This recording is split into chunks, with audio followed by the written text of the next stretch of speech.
back on the podcast. We are Happy back Thursday. How's everyone doing out there?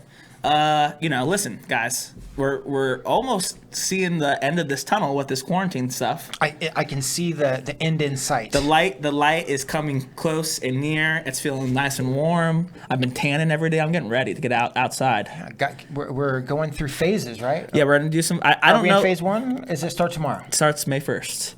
But you know what that means, though? Curbside delivery. And the curbside pickup. That's what I meant. Yeah, we're talking about The dispensaries. the dispensaries. Yeah. So right now it's just delivery, right? But hopefully tomorrow you can just drive your butt over there. I think you got to make a reservation, Pick it up. right? Pick it up in between whatever time your reservation is, and you can drive over there, pick it up yourself. Yeah, grab it. So that's really good. It's good for the cannabis industry. It's good for the companies.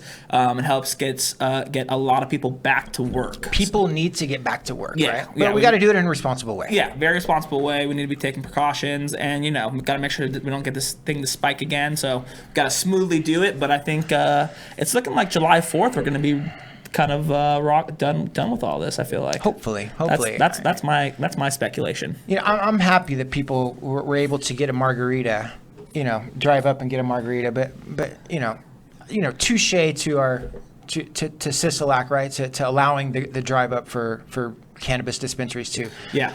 Puts a lot of people back to work. Gets the medicine more available to people.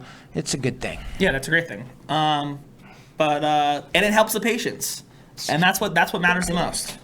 It does. That's what this whole thing is about. That's what all this cannabis stuff's about, helping the patients. And today we have a great guest. Medical story. We have a great medical story. Sarah Schweisner. Sarah, I don't want to mess it up. The medical refugee, Rising Zebra on Instagram.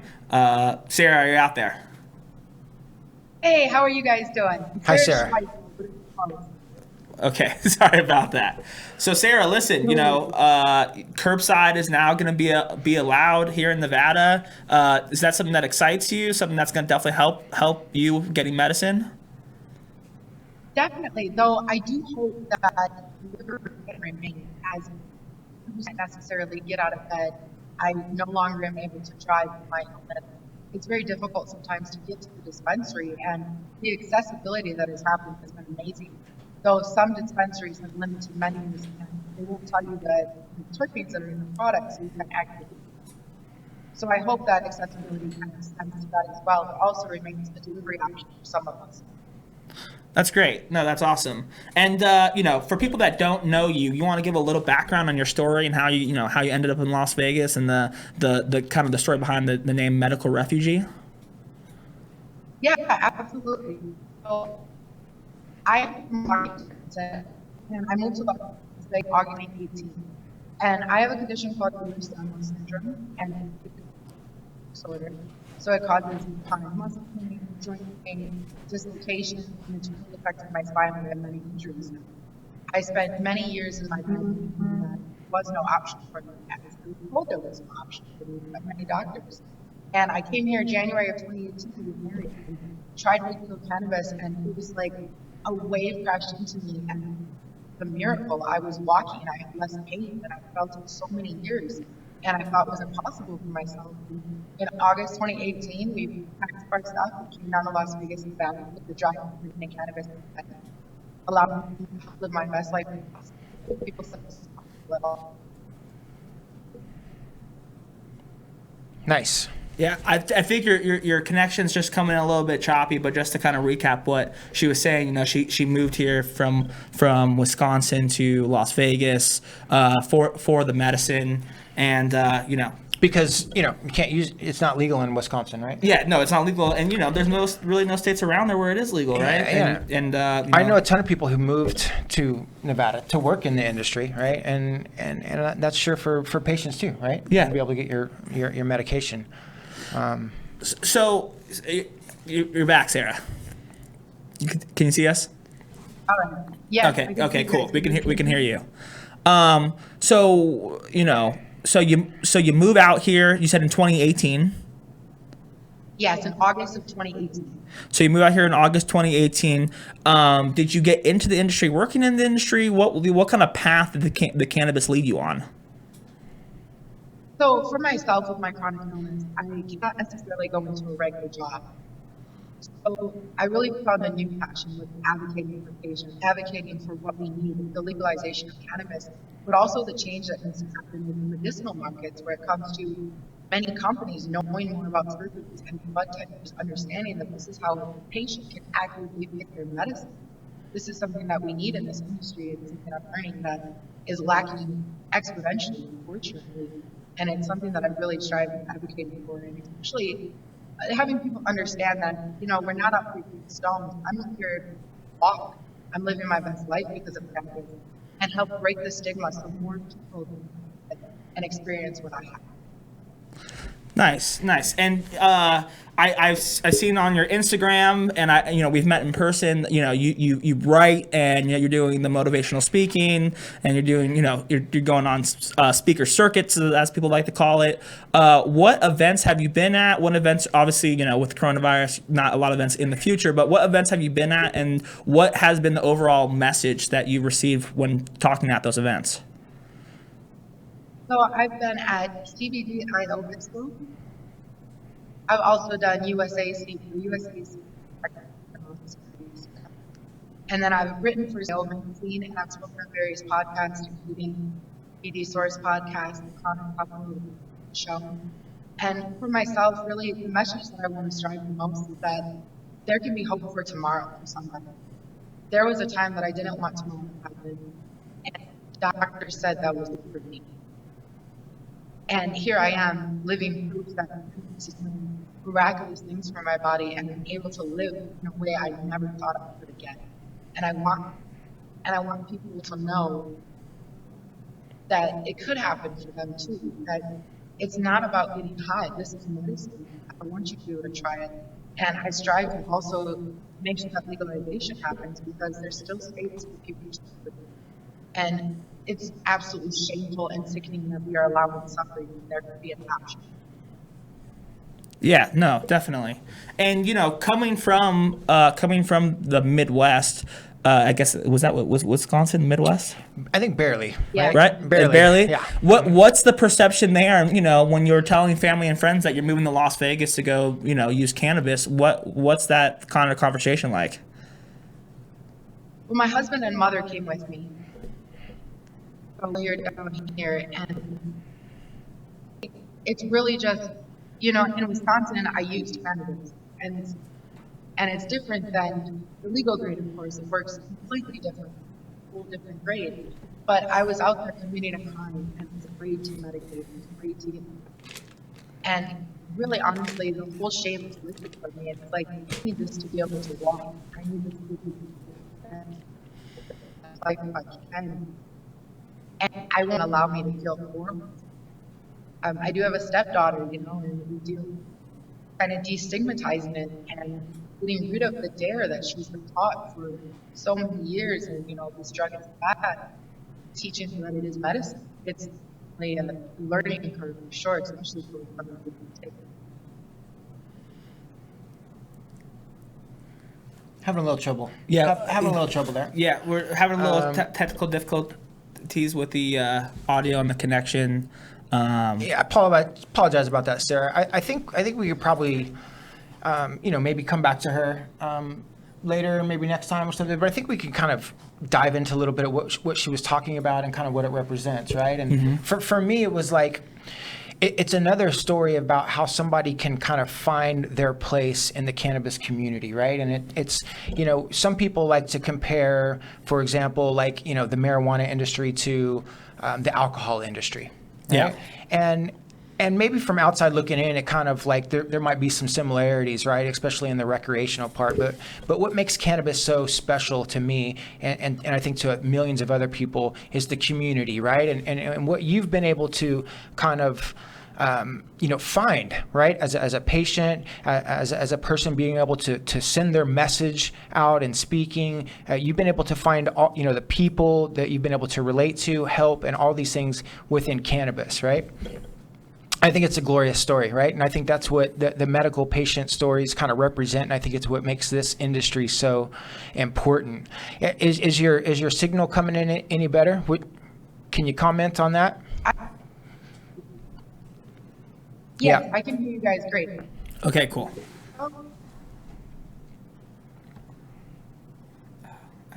and we lost it. And we lost her. You know what? Sometimes people, this is what happens, right? You're trying to produce these remote shows. Technology is going to get in the way. So I like to call technology a bad significant other. I used to call it a bad girlfriend, but I realized that was sexist, so I started calling it bad significant other. You know, sometimes. Well, that's nice of you. Yeah, it's there when you need it sometimes, and then when you need it the most, it's not there. Yeah. So. Well, I mean, you know, I'm a wealth of information right here, just sitting right next to you. You have all the JC Coates has yeah. all the answers, people. I forgot. I was sitting next to I'm a so god. old. I have stories that are, you know, could Yeah, be have you seen entertaining. the Corona cut? This is the new Corona cut. This is the new Corona cut. No hair, don't care. Rick. Oh, she's coming back in. Oh, Right. So we came outside the notice in Vegas, so maybe you can hear me okay. it could be better out there. Well, we'll fire off one more question. Let's see if we can't make it work, Tony. Yeah. So, looking forward as a patient in Nevada, what are you what do you think is needed or necessary to help patients get better access to medicine, and, an overall better situation for the patients here in Nevada? Definitely. I think affordability is number one. For the majority of patients, the more we have, the less pain when you have, the less seizures individuals have, the more quality of life somebody has.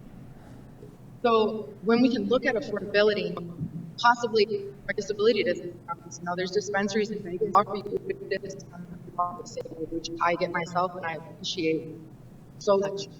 And then in addition to that, it's knowledge about this is how one can accurately pick their medicine, also experience for a recreational user. And it's not something that's known about enough bartenders and patients alike. I was very blessed. I had an elective from the beginning who introduced me to nursing and saving my life in ways I never thought possible. And yet here we, oh, sorry, the wind knocked me for a second. But nursing is doing amazing things for me. And if I would have strained, for example, with Lyme doesn't think that much from me. It wouldn't have made such a drastic difference in my life. Yeah. Well, we heard some of it. I think I got the message, which was essentially what she was trying to say is that, better information, right? Getting, making sure that the people are informed with her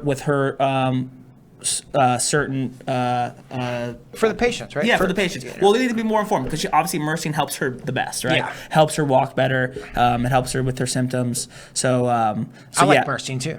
Are you a big fan? I'm a nursing fan. Yes. Have you tried the Happiest Hour companion shot? It's a straight nursing shot. And she's back.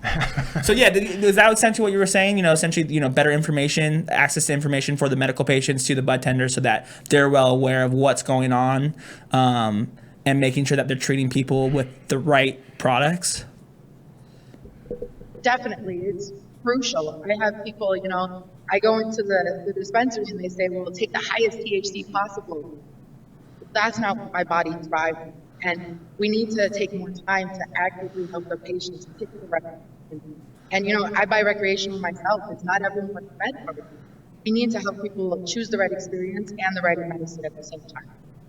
Yeah, I heard that. Yeah, I heard that because, what she's talking about is, people, we talk about it all the time. Everybody's a patient, right? And so somebody comes in, they're like, oh, I want something to go to sleep, or I want something with pain, or something like this. And if we can communicate the terpenes, right? If we're educated on what kind of cannabis we're actually selling, making, and what effects it has to patients, and we can properly educate that to them during the buying experience at the stores. That's what I heard. That's what I heard too. That's what I heard too.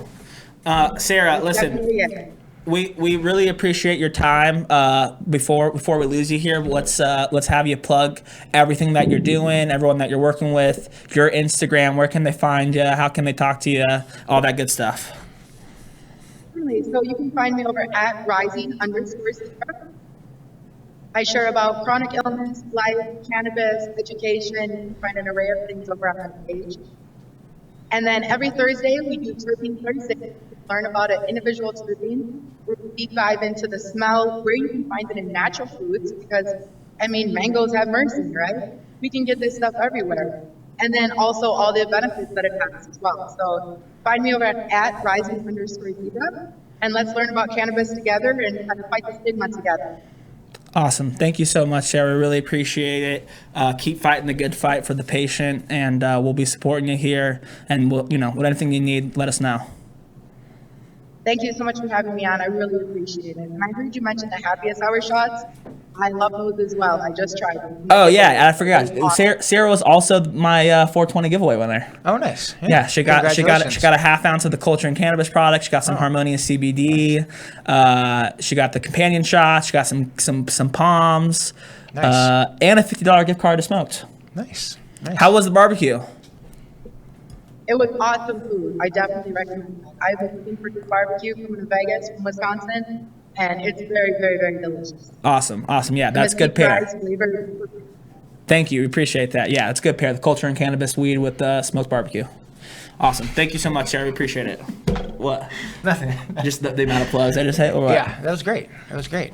I mean, listen, the medical stories, we're going to be coming out with more of these, right? And they've always been really important to us. I talk about them all the time. I think we're going to come out with a lot more content of some stuff that's going to come out for the patients. Yeah, we're working on some stuff. We're trying to work with organizations such as Nevada Normal and a bunch of other nonprofits, and work with the dispensaries to help these patients. Work with help the good fight, right? There's so many different things. There's so many different cogs in the wheel when it comes to cannabis, from the legislative side all the way down to the consumer side. So there's a lot that happens in between, and a lot of people don't see that, but all those things affect each other, and it's like a butterfly effect. It starts with legislation, and then it works all the way down to the consumer, and unfortunately the patient sometimes. Well, yeah, sometimes the patients suffer, and sometimes the patients get taken advantage of, patients get forgotten. Yeah. And it's important for us to not let that happen, and do not pretend that we can solve all the problems, but participate in the solution, right? And not turn a blind eye to it. Yeah, I mean, that's the only thing we can do. It's the only thing we can do is not turn a blind eye to it. But I've been seeing you in some eating videos. I was like, wow, how do I transition blind eye into food? But I'm happy that you just cut straight to it. Yeah, we've been making some food videos. We have been making some food videos. We started this new thing called Culture Is, and we're doing Culture Is Food, Culture Is Music, and Culture Is Art. Those are just the first three. It can go into a lot deeper stuff. But why are we doing all that? Because I feel like we talk a lot about cannabis, and I think it's good to talk about the culture. And I think our good third partner, Chuck, we actually have four partners, but the three of the four partners, Chuck, was like, listen, guys, we should be doing some more cool stuff. And so he came with this idea, but doing Culture Is, and we were like, fuck yeah. Yeah. So we're rocking and rolling. We just got done with episode number 2 with Sheba Hut. First episode was Pizza Zone. Go check that out. That's on our YouTube, both our Instagrams, Culture and Cannabis Instagram, Facebook. Tons of places you can go watch it at.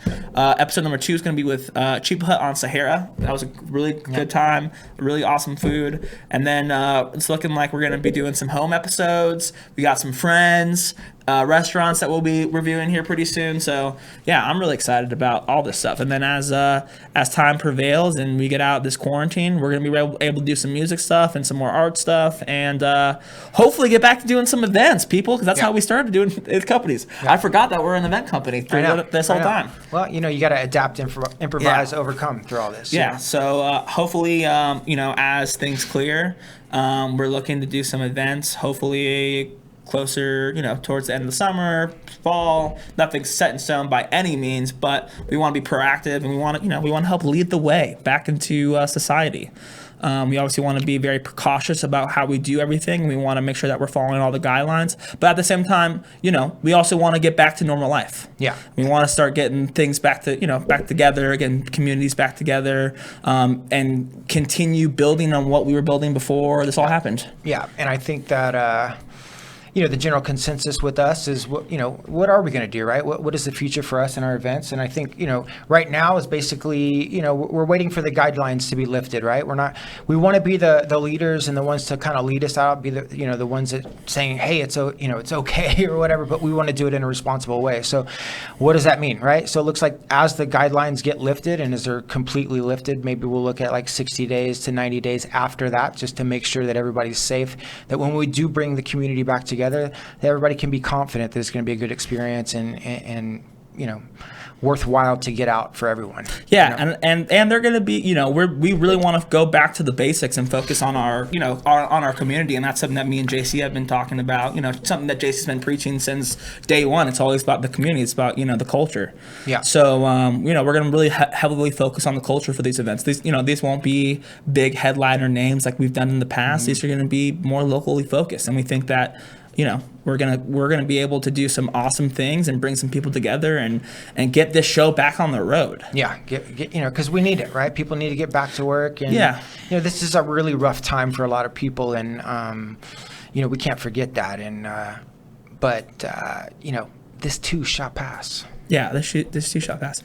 And but in the meantime, we've been doing a bunch of shit. I mean, we've been rocking and rolling. We dropped some new SKUs. We did drop some new SKUs. We got some eighths and some quarter packaging now, and some new bags. I wish I had some here that I could show the camera, but our listeners can't see it anyway. So people that listen on the audio, they're super sick. People that are actually watching, sorry I didn't bring the bags. They're on our Instagram. They're on our Instagram. Go check them out. They're gorgeous. They're these black bags, hand drawn by our third partner Chuck once again. They're the sickest packaging in the game in Nevada. Go check them out. Go to the dispensary. Ask for the Culture and Cannabis flower. Brought to you by Solaris. It's available in quarters, eighths, half ounces, pre-rolls, and we're working on some other products. People. Yeah. It's a process doing this cannabis stuff. A lot of people don't, think it's like, you just get going, you have some money, you just start a company. No, it's not like that at all by any means. It's lots of hoops, lots of jumping, figuring out different angles. So, but we're excited. We're going to be doing some really cool stuff, some old school stuff. Yeah. And I think it's going to be good for the culture. For the culture stuff. For the culture. Some stuff that I don't think is really in the market right now. So about 45 days. About 45 days. 45 days. Roughly. If you want to put a number on it. Yeah. You watch any good shows lately? I haven't really even talked with you. I mean, we talked about Tiger King. No, I don't watch TV. I've been such a liar. I go to his house anytime this motherfucker has CNN on, getting all this propaganda shit thrown at him. It's crazy. No, I'm good, brother. I'm good. I'm just on the hustle, man. I'm trying to grinding. I'm just grinding. We're putting the new products together. Man, listen, I've been on the entrepreneurial journey for a long time, and it was just services. I was out in the market selling services. Yeah. This year, I've had the opportunity to sell products, and it's been a dream come true. It's been honestly, interesting, right? Going from helping people manage their own companies to, managing yours and the decisions that you have to make. And, sometimes you implement marketing initiatives and you don't realize how expensive they are until you actually have to pay for them. Right. And I think it's interesting, through a different point of view. But I've been watching some fucking TV. What have you been watching? TV? Shout out to Ryan Patton over at Kenton Solaris for recommending Midnight Gospel. Midnight Gospel. And I listened to a podcast about it this morning, actually. I was on my walk. See, now they're making TV shows with the after TV shows and the TV show podcast. It's crazy. Honestly, we might start cartooning our podcast. I mean, I don't know why not. Talking about stories. Might as well. You're pretty cartoonish already. Just very animated. Rick's laughing at me here at the studio. Let's wrap it up. Should we wrap it up? I think we're going to wrap it. Who we got next week? Who's coming in next week? Let's talk about next week. We don't have anyone scheduled for next week. Yeah, we do, but I'm not gonna tell you. It's going to be a super surprise. Super surprise. Someone near and dear to a lot of people's hearts, including ours, especially JC's. That's it. That's Culture and Cannabis. I don't even know what episode we're on, but it doesn't matter because we're rock and rolling with these episodes. If you don't subscribe on our YouTube channel, go subscribe. If you're not subscribed on Apple Podcasts, go subscribe there. If you're on Spotify, go subscribe there. Go check out our website. We sell a bunch of merch now. We sell, it's called the cncco.shop. Yeah. We have new t-shirts. Me and JC are going to be modeling pretty soon. We just got some gear ordered we're really hyped about. We're making new content. We're making more content than anybody in the marketplace right now. And it's going to be cool. If you're bored sitting at home, go check out all the new content. I just made a video how to roll a joint. If you don't know how to roll a joint, go check that out. That's all over on my Instagram. We just dropped a harvest video. Just dropped a new harvest video. New harvest is coming out. And I think that's about it. I'm Full-Time Tony. You can find me at Full-Time Tony on Instagram. This is JC. You can find him at jc.coates on Instagram. And that's the Culture and Cannabis podcast. We'll see you guys next Thursday. Peace out. Peace.